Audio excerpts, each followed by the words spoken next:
Yep.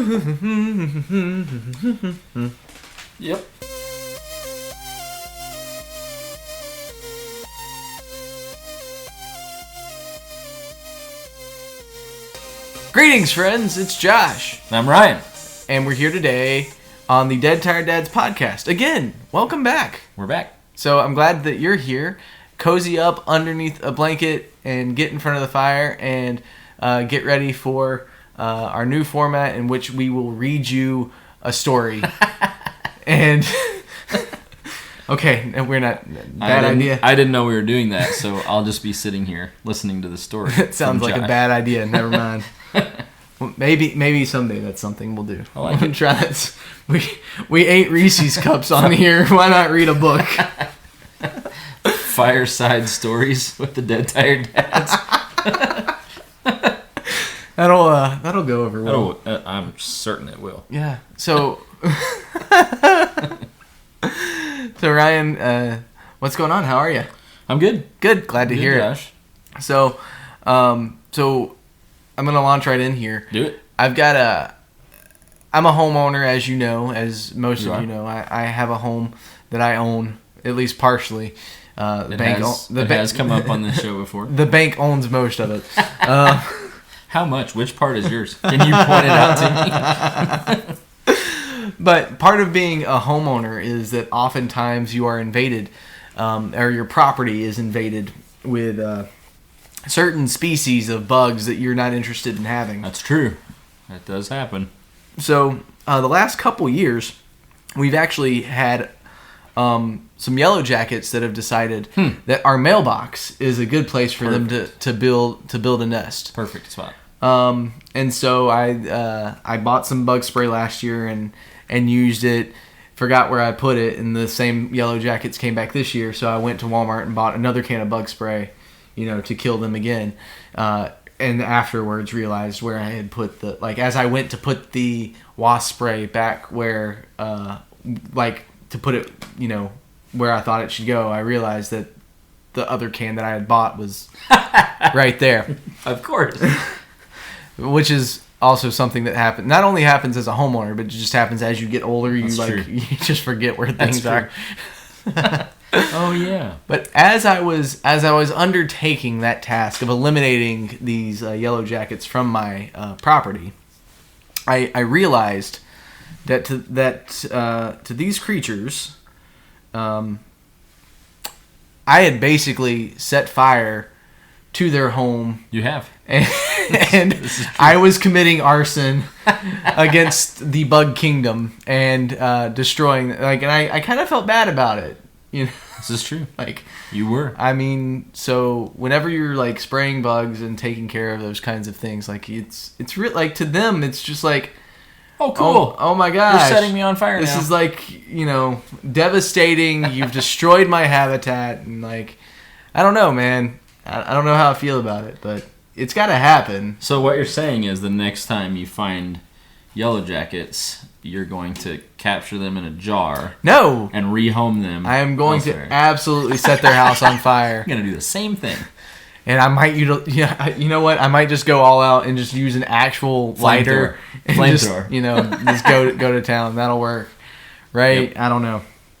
So. Yes. That's, I don't know, man. It's one of those things where I kind of felt bad about it, but then at the same time I'm like, do I?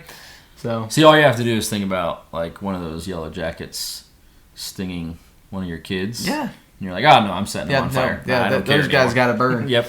Gotta burn. Yep. That's all it takes. That reminds me, when I was really young, I don't know how young, maybe 7 or 8, but I was outside playing and I had we had my dad's a contractor and he built all kinds of different structures around our house. And one thing that he built that was supposed to be a playhouse for my sisters is, an actual house structure thing. And it ended up just being a giant storage unit on our property. But I was in that playhouse and there was a wasp nest. And as I was in there, playing, the wasp came out and I started swatting at them, trying to get them to go away. and 2 of them landed on my eyebrow. Ooh. And both stung me at like the exact same time. It did not feel good. Ouch. Yeah, so I'm all for burning them down. Burn them all. Burn the houses down. So, don't commit arson, people. It's bad. Unless it's against bugs. Unless it's yellow jackets. Yeah. In your mailbox. Or spiders. Well, that just burned the whole house down. Yeah. Speaking of. What's going on, Ryan? So, last week I teased a sort of funny story. You referenced Lawnmower Simulator. Yeah, well, you referenced it first. That's true. That's true. I said that you could play it now. So, this funny thing happened, and I hope that I can tell this story with the right details so that it makes sense and doesn't sound like a rambling person. I'm sure it will not be, but that is okay. So, I have an Xbox Series X that I borrowed from my brother-in-law. Yes. He is out of town for a couple months. Congratulations to him. And so he let me borrow it. And my wife's sister, also went out of town. Okay. So they asked me to mow the lawn for them. Okay. And I did that last week, which is why I kind of remembered it, but I said we have to save it for this week. So to me, in my mind, I was like, okay, this is a perfectly fine trade-off. I'll mow their lawn. Right. I'll get to borrow the Xbox. Sure. Yeah. Good deal for me. Yeah. So I'm about halfway through mowing the lawn, and it dawns on me that both of them listen to this show. Oh. And I am utterly convinced that they heard your story about, like, your life as an NPC and the things you had to do, and how I, like, laughed about being in an apartment and not having to do those things. And now it dawned on me, I think that was very intentional. That they intentionally put you through that. Yeah, they're like, oh, he doesn't have to mow the lawn? Well, we'll show him. You have to do it now. Absolutely. Yeah. So good for you guys. Thank you. Appreciate that one. I was like halfway through it, and I was like, oh. They did that to me. I often bring up lawn mowing on this podcast. We should just change the name to lawn mowing podcast. The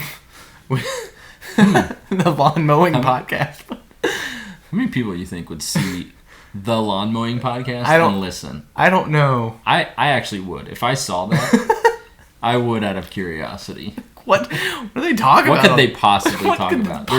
They have one episode. Okay, I get it. But I often do, like, my most, like, I feel like when I'm mowing the lawn, I have, like, the most, like, the deepest philosophical thoughts. Sure, because you can't write them down or do anything with them because you're outside mowing the lawn. I'm not doing anything else. My brain is not occupied with children or video games or my phone. It's just focused on one task, and it is going on endlessly about different solutions to problems that no one will ever listen to. I sort of, I was having one of those philosophical moments where I kind of put these two ideas together, like, oh, mowing the lawn, video games, they listen to the podcast. This is a setup. This whole thing's a setup.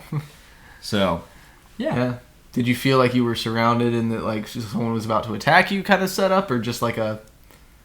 No, it was more of a humorous thing. Yeah, sure. No, in all honesty, I don't think they were really setting me up. They just needed their lawn mowed. Yeah, I'm sure. I was happy to do it for the trade-off. Yeah, that's good. So how often are you gonna have to how long do you have to cut the grass for?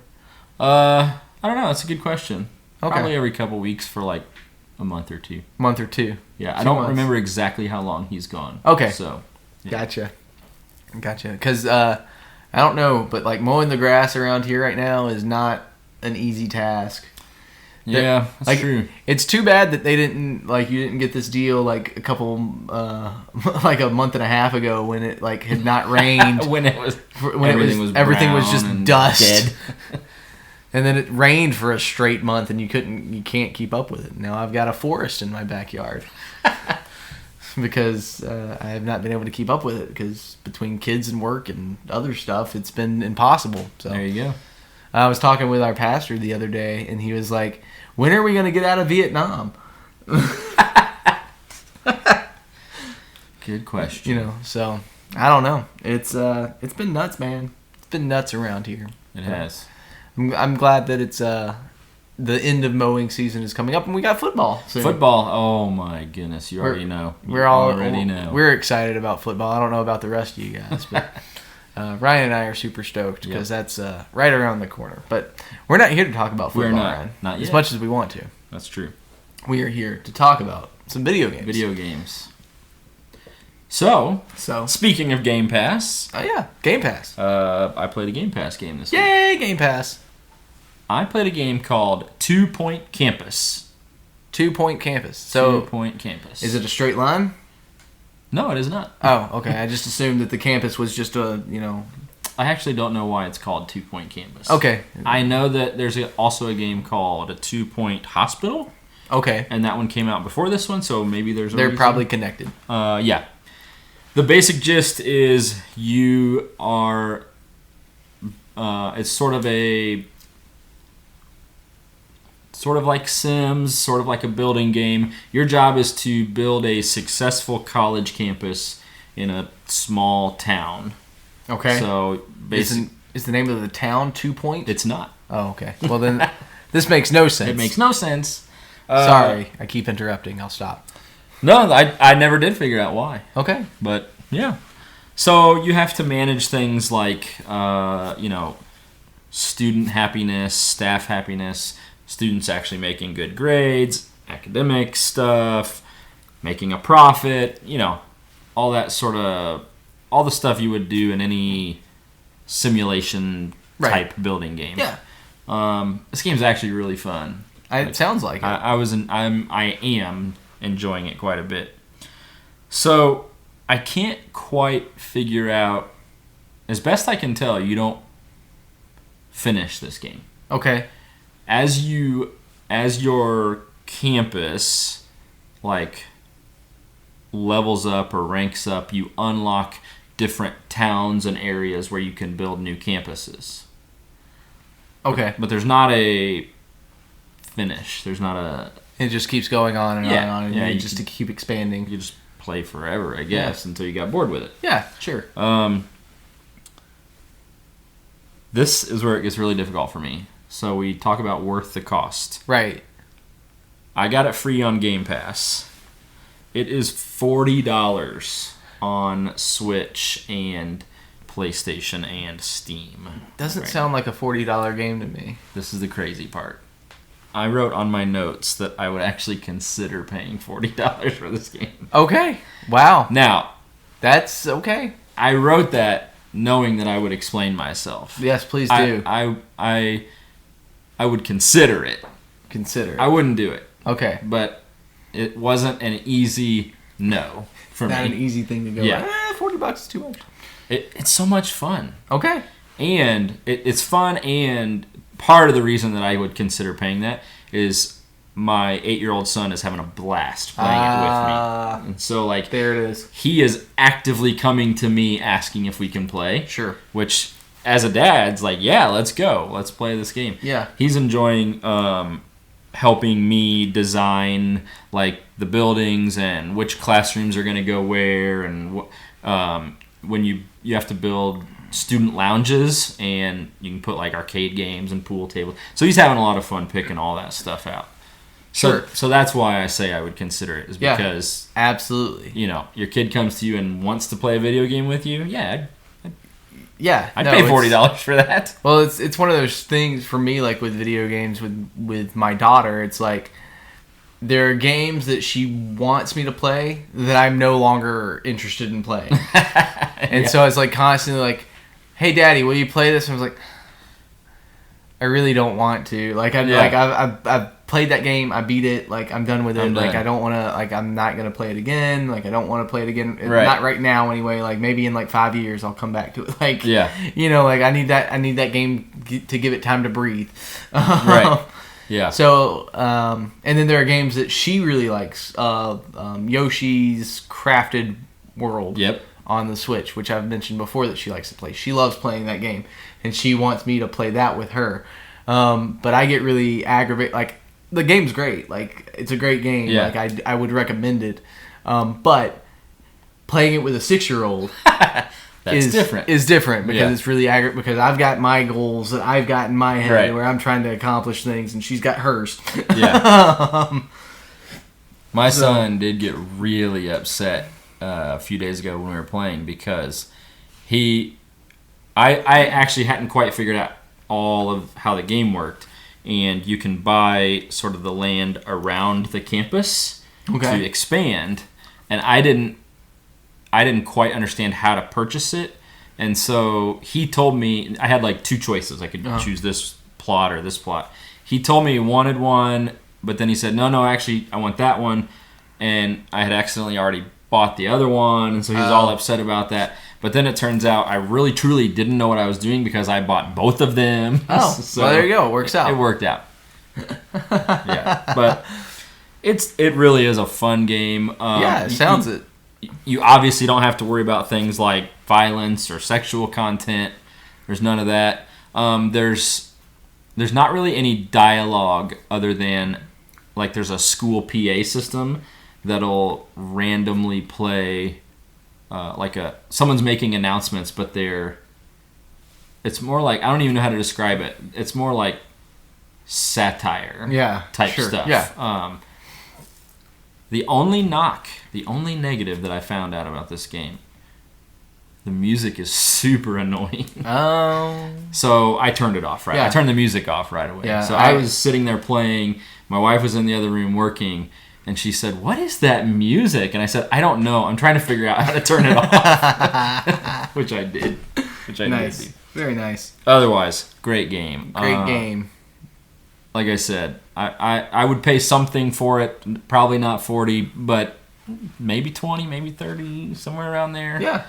Or if you have Game Pass, it's free. Which, by the way, I know we've said this before, but if you have an Xbox or a PC, like a decent PC, a decent gaming PC, yeah, you should have Game Pass. You should have Game Pass. You should have it.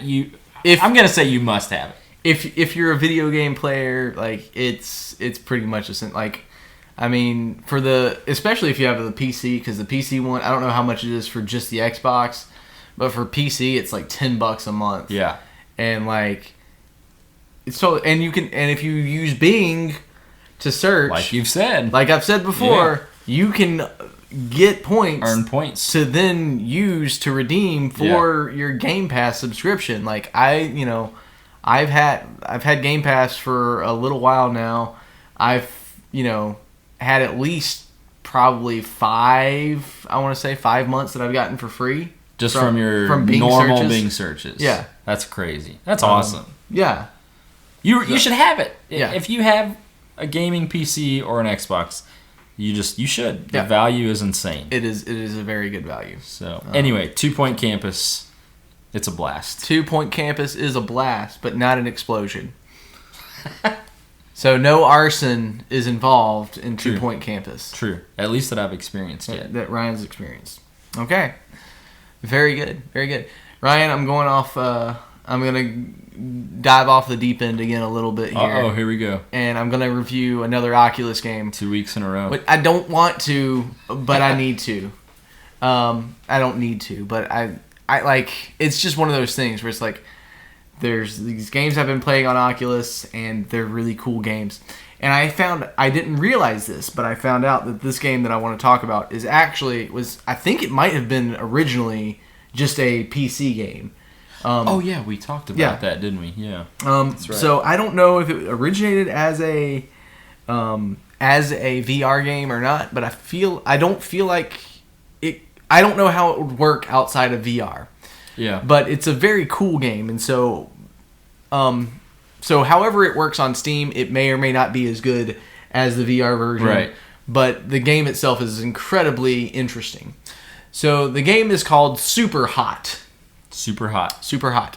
And it's been out for a while. There have been YouTubers that have played it and things like that. So, But how the game is set up, there's not a whole lot of story. It's kind of a mystery type thing, but where you find yourself in this, room with like a computer and like all kinds of weird stuff, and you like put on your VR headset in the game.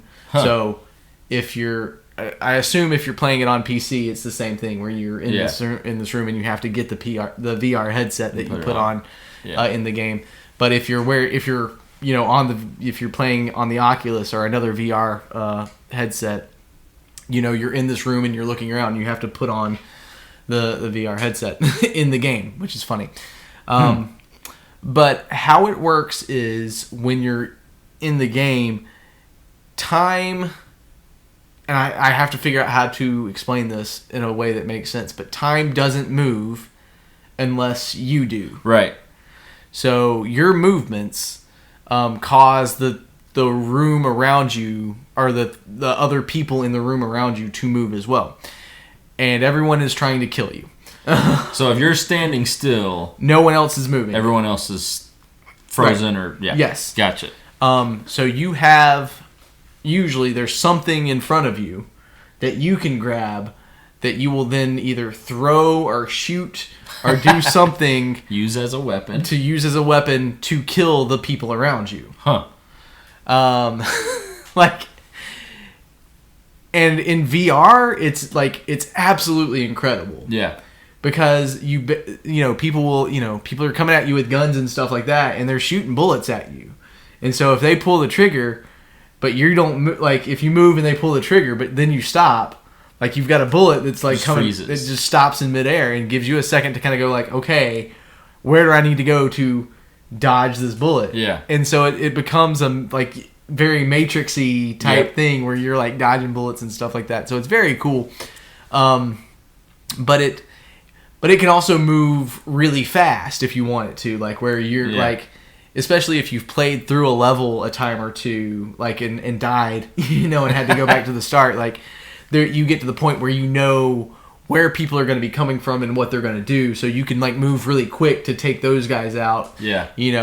But if you're playing in the VR, like you can pick something up and then you can throw it, at them, and like, and I don't know exactly how that works. Like I said, the PC game, I'm sure is great, but it's it can't. The game itself was, I feel like it's the perfect thing for VR. Yeah. And so for me, like I loved playing it. And you go through different stages and you're trying to reach this pyramid thing, and it's like I said, the story is weird. Excuse me. The story is weird. It's just this thing where it's like there's this weird, it seems like there's this organization that's trying to get you to do all this stuff. Oh, I see. Yeah. And the people that you're fighting aren't actually people. They're like polygonal figures that like as you hit them, they break. Yeah. Like, so if you have a sword or something, you slice off one of their arms just kind of breaks and falls off. And then they die. Like that's all you have to do is hit them the one time. But it's such an interesting game, and like I said, I don't know how to describe it. So, cost efficiency and things like that. Obviously, if you don't have an Oculus, you won't get the full experience that I'm talking about. But I'm sure, like, the Steam game has to have something, like, it's got to be, similar to the point where it would still be enjoyable, just a little bit more, just a little bit less interactive and active with it. You showed me the, what do you want to call it? The, like a trailer or gameplay footage video, 2 or 3 minute video, and on Steam, and it looked fun. It looked like it would be a fun Steam game, but it absolutely is meant. It's designed for virtual reality because it's just it would be way more fun for and VR. Like I said, I don't know. It may have originally just come out on PC and then like they developed it for VR after the fact. I don't know that for sure, but it works perfectly in VR as a game. Yeah, it looks like it would. So if you wanted to just get it on Steam, it's like $25 on Steam right now. Or PlayStation, or I guess that's PlayStation VR that's for. Let's see here. Sorry, I should have done this beforehand. Our research team did not do their jobs. They didn't show up today. So give me a second here. While you're looking at that, I thought of something while you were talking. I thought of something that is very interesting because we often talk about family friendliness and sometimes games are violent, and so I had this thought. I don't even know how to put it all together yet, but I had this thought about playing VR games. Mm-hmm. Obviously, you're the only one who sees it. Right. So, I don't know. That's kind of interesting. So, one of the things with the Oculus, anyway, you can cast to a TV if your TV has, like, Chromecast or whatever. Yeah. So, you can put it on a TV. And they'll see what you're seeing? Yeah. Okay. Yeah. It's a little delayed, but yeah. Yeah. So one thing that my daughter likes watching us play mini golf sometimes, like I talked about, and my daughter has played, likes playing the mini golf game too. Yeah. So it kind of goes back to the family friendliness on that one from last week. But I mean, for the most part, it if you wanted to, you could play it without anyone else knowing what you're doing or what you're playing. Yeah, I just kind of one of those things, like, it just dawned on me as you were talking, like, wait, no one else can see it. So the danger with that, though, like, I try not to play the Oculus a ton when my kids are awake. The flip side is you can't see anything that's going on outside the Oculus. There's that, the potential of hitting somebody or something going, of that. But there's also this thing of, like, when you put that headset on, you're no longer present. Yeah. You're no longer there. Yeah. And that's, in certain situations, that's fine. And like I was saying last week, my wife and I will play together, while we're both on the Oculus. But like when my kids are there, I find that it's difficult for them to kind of, especially my son, who's, 19 months old at this point. It's hard for him to kind of put together that, like, I'm there. Oh, yeah, sure. But I'm not there. Like, yeah. I am not with him. Yeah. Like, he's trying to get my attention, and I'm just not, like, I'm not focused on him. Right. That's a difficult thing, and so I don't like playing on the Oculus with my kids around. Yeah. I will every now and then if something's going on, and if my daughter wants to play, and she, in certain circumstances, I will let her play. Very rarely. But yeah, I mean, so overall, like, it's not necessarily violent in this, super hot, that is it necessarily violent? Yeah. Anyway, because it's, it's all, these polygonal figures that just kind of break apart. Yeah. But at the same time, you are, it is guns and people are, you're, trying to kill people. Mm-hmm. So, but yeah, it's a phenomenal game. Like, absolutely, it does very look cool. Fun. It's a ton of fun, and it's interesting. Like when I played it, when I first got it and was playing it a good bit, I would, play it for an hour or two, like, yeah, where you're just like stopping and holding still, and just like trying to like keep anyone from being able to get you, just kind of to like scan the room to see what's going on, and like I would find like, after I quit playing, I would just be like, I'd want to like just stop and stand still for a little while and be like, wait, no, that's not a thing. Your son like, comes charging at you and you just freeze. Wait, but it's like, it didn't stop like you have these things where you just move very intentionally to do things, and so I'd find myself like doing these movements, like to be very intentional about with those movements to like conserve my, like to put myself in a certain position. It's like, I don't need to do this. Josh, why are you doing the dishes that way? So yeah, no, but it's a ton of fun. I highly recommend it. For especially, like I said, for the, if you have an Oculus already, absolutely. And I can't see, I need to try to get over here to Steam and just pull it up on there. Because what I was seeing earlier was the VR version for $25. So $25 for VR version of it, which isn't bad. That's not what I want either. So yeah, that's the game for sure. I think that it's worth it especially if you haven't, if you have any kind of VR headset capabilities. Very cool, very exciting and fun to just kind of explore that idea. It's just a weird concept, and someone was just like, "Hey, what would it be like if you could dodge bullets in a video game?" And that's fun. That's what it would be like. Yeah, exactly. It'd be a ton of fun. So here's a fun thing.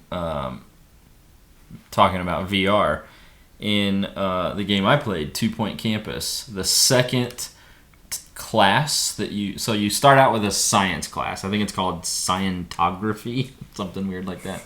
But then the second class, I actually found this humorous. The second class is called Virtual Normality. Oh, instead of virtual reality, it's Virtual Normality. So yeah, $25. Even for the on the Steam version. Yep, on Steam. Yep. There you go. So, and there's a second one that might be like a DLC thing that's called Super Hot Mind Control Delete, which I don't know what that's about, but because it's not one that I've played, but that's also on there, and you can get both of those for like $42 on Steam. There you go. And it's not that second one's not available in VR, so there's that. Ooh. So yeah, that's Super Hot and 2 Point Campus. There you go. So Ryan says get it. I say get it. You've got some things to get. Fun games to play.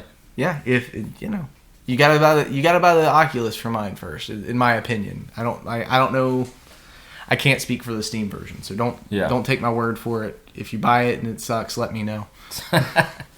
Let him know, but don't blame him. Don't blame me, but let me know. So, thanks so much for listening, everybody. We really appreciate your ears through our rambling and chaos here at Dead Tired Dads. We have a lot of fun here, and we hope that you have a lot of fun listening to us as we go about our lives and our video gaming. I hope that you will do all of the things. I encourage you to do that as usual, and we will catch you next time on the next episode of the Dead Tired Dads podcast. Bye!